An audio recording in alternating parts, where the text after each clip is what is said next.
Ok, donc on va essayer de finaliser le chapitre 4. Donc je rappelle que c'est un chapitre donc, qui traite des notions de continuité et dérivabilité. Donc on avait déjà introduit donc, la notion de continuité et puis donc on avait eu également donc, un certain nombre de théorèmes intéressants, à savoir le théorème des valeurs intermédiaires, puis donc le théorème de Weierstrass. On avait aussi abordé donc, la deuxième partie de ce chapitre qui traite donc, de la dérivabilité.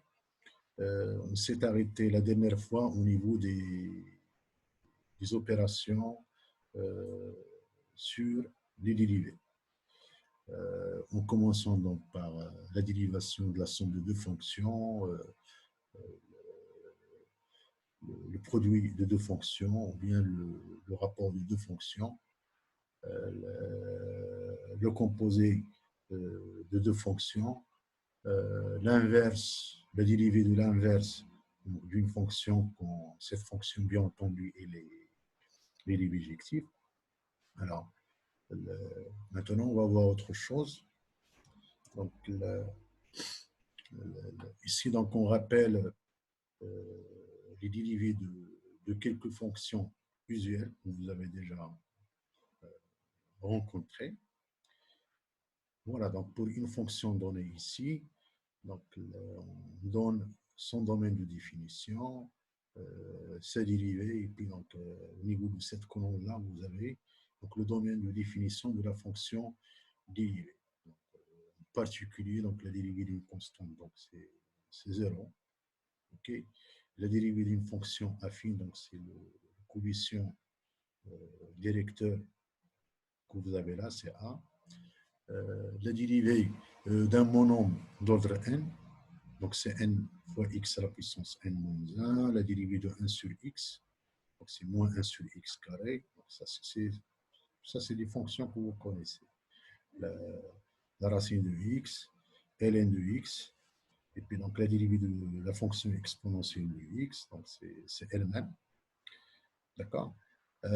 Ici donc la dérivée de la fonction qui est x fait associer x à la puissance alpha. Alors, là, ça suppose que alpha n'est pas entier, c'est un réel, donc dans R étoile, donc ça se peut que ce soit donc, strictement négatif. Et donc là, le domaine de définition, donc c'est 0 plus infini, donc le 0 n'est pas inclus. Il suffit de penser par exemple à la fonction donc, 1 sur racine de x. D'accord. Dans le domaine de définition, c'est l'intervalle 0 plus infini. Là, la dérivée de cette fonction-là, donc c'est alpha fois x à la puissance alpha moins 1. Donc, vous pouvez voir ce résultat-là comme une généralisation de celui-là. Donc, il s'agit donc de la dérivée d'une fonction d'un monombre d'ordre n. Alors là, donc, on retrouve donc les dérivés de fonctions trigonométriques, sinus, cosinus, et puis donc tangente. D'accord.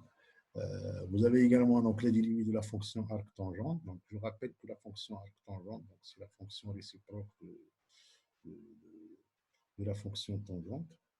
D'accord. Donc, la dérivée, c'est 1 sur 1 plus x carré.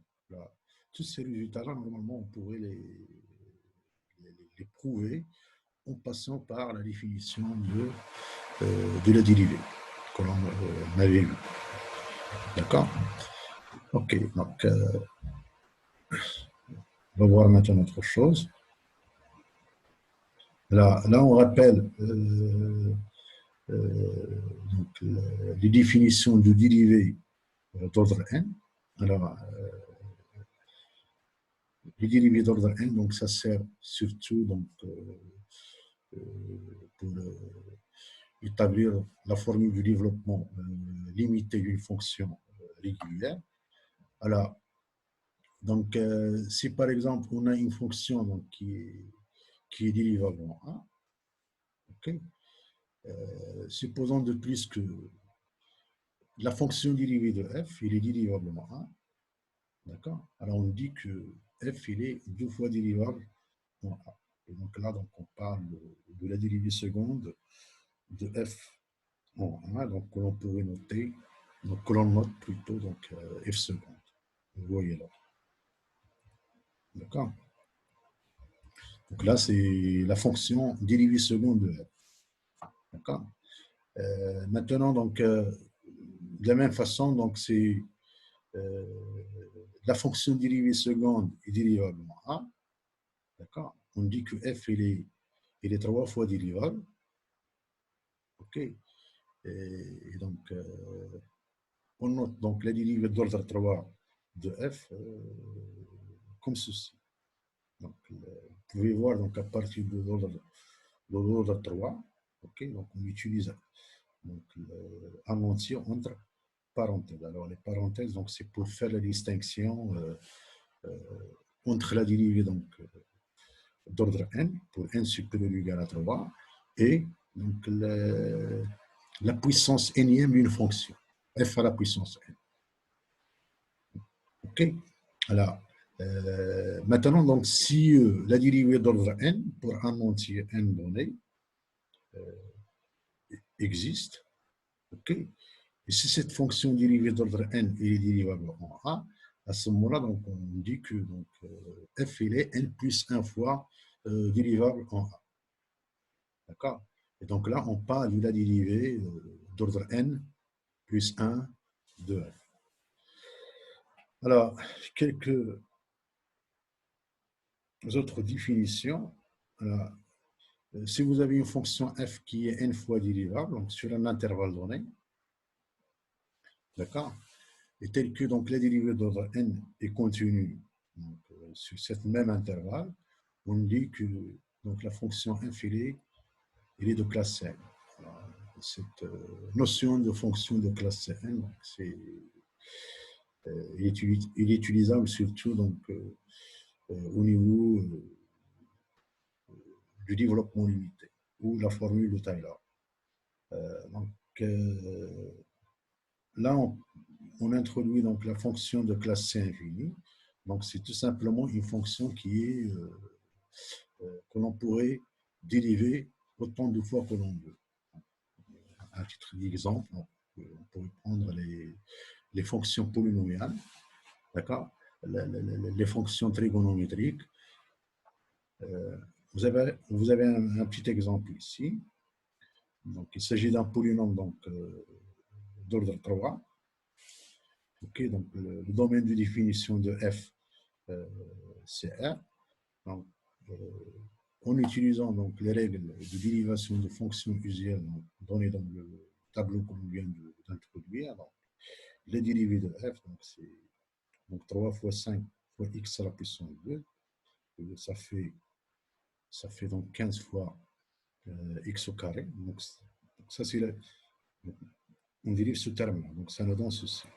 Maintenant, donc, si on dérive celui-là, donc ça va nous donner 3 fois 2 fois x. Donc, on aura moins 6 fois x.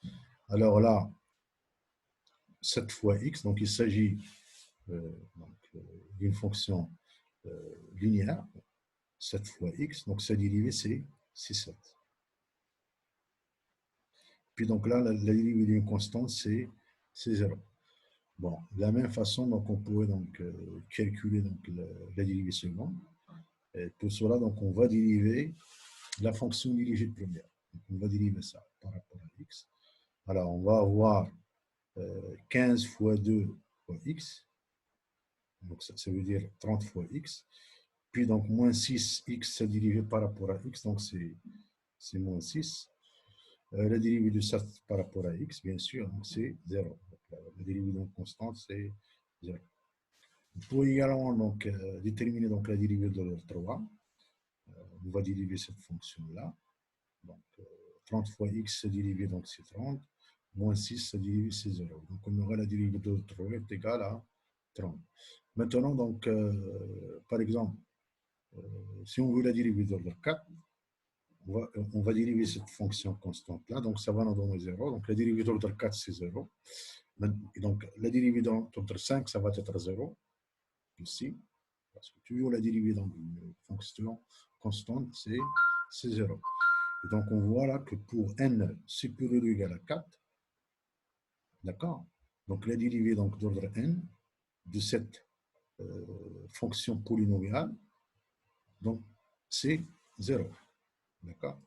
Autrement dit, donc, si on calcule, donc, de façon générale, donc, si on a une fonction polynomiale de degré n, d'accord?